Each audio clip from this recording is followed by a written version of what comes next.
ये मीडियन का क्वेश्चन है, इसके अंदर अपने को x और y पूछा है और मीडियन अपने को दे रखा है, तो इसको कैसे सॉल्व करेंगे तो देखते हैं। सबसे पहले इसको सॉल्व कैसे करेंगे, ठीक है। सबसे पहले हम लिखेंगे मीडियन का फॉर्मूला सॉल्व करने के लिए, ठीक है। अब मीडियन का फॉर्मूला क्या होता है, median equals to L1 plus bracket में n/2 minus CF upon F into H। अब अपने को यहाँ पे क्या क्या चाहिए, एक तो CF चाहिए, n क्या होता है, n तो हमें पता है कि जो F की टोटल होती है वो क्या होती है n होता है, ठीक है। और L1 क्या होगा, H क्या होगा, ये सब अपने को पहले फाइंड आउट करना है। सबसे पहले अपने को चाहिए CF, तो CF का एक कॉलम बनाएंगे अपन, CF निकालेंगे, CF का एक कॉलम बनाएंगे, ठीक है। और CF इसमें निकालेंगे। CF कैसे निकालते हैं, इन सबको प्लस प्लस करते जाते हैं और लिखते जाएंगे। फर्स्ट वाला ऐसे लिखेंगे, फिर इसके अंदर इसको जोड़ेंगे तो 5 प्लस x हो जाएगा, फिर 5 प्लस x में 20 को जोड़ेंगे तो 25 प्लस x हो जाएगा, 25 में 15 को जोड़ेंगे तो 40 प्लस x और 40 प्लस x प्लस y, 40 में 5 जोड़ेंगे तो 45 प्लस x प्लस y। अब हमें पता है कि ये हमें पता है कि जो CF की लास्ट वाली होती है और जो F की टोटल होती है वो दोनों क्या होते हैं, इक्वल होते हैं। तो यहाँ पे हम एक इक्वेशन क्रिएट करेंगे, क्या करेंगे, लास्ट वाले लिखेंगे 45 plus x plus y equals to 60। तो यहाँ पे क्या हो जाएगा, x plus y equals to 60 minus 45, तो x plus y equals to 15 आ जाएगा।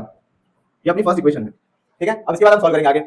तो अभी हमें कैसे पता पड़ेगा कि CF क्या है और F क्या है, L1 क्या है और H क्या है। सबसे पहले हम याद रखेंगे हमने मीडियन दे रखा है। अब मीडियन कितना है 28.5, अभी किसके बीच में आ रहा है 20 और 30 के बीच में, तो हमें ये वाला कॉलम लेना है, रो लेनी है, ठीक है। तो ये हमारा हो जाएगा F, इसके जस्ट ऊपर वाली CF और ये जो फर्स्ट में है वो L1 हो जाएगा, ठीक है। ये अपने क्यों लिया, क्योंकि जो इसका मीडियन आ रहा था इन दोनों के बीच में आ रहा था। अब अपन वैल्यू पुट करेंगे इसके अंदर।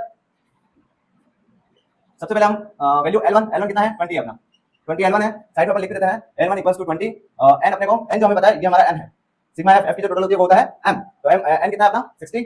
और अगला क्या चाहिए और अपने को CF कितनी है 5 प्लस x और f कितना है 20 और h मतलब इन दोनों का डिफरेंस कितना है 10 इसमें होगा। सारी वैल्यू हो गई और इसमें रखते जाएंगे। सबसे पहले मीडियन रखेंगे, मीडियन अपने को कितना रखा है 28.5 इक्वल्स टू L1 अपने को कितना रखा है 20 प्लस ब्रैकेट में लिखेंगे n/2 n अपना है 60/2 माइनस CF कितना है 5 प्लस x ब्रैकेट लगाएंगे यहाँ पे भी, फिर डिवाइडेड बाय f कितना है 20 इनटू h कितना रखा है, h अपने को रखा है 10।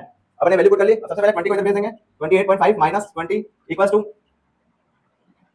20 इधर आ चुका है तो यहाँ पे 60/2 करेंगे कितना आएगा 30 माइनस 5, बाहर अगर माइनस है तो अंदर भी ब्रैकेट के अंदर क्या हो जाएगा माइनस x अपॉन 20 और मल्टीप्लाई बाय 10, 0 से 0 कट हो गया। तो यहाँ पे आ जाएगा 28.5 में से अपन माइनस करेंगे 20 को तो 8.5 इक्वल्स टू 30 में से गया तो 25 माइनस x अपॉन 2 हो जाएगा।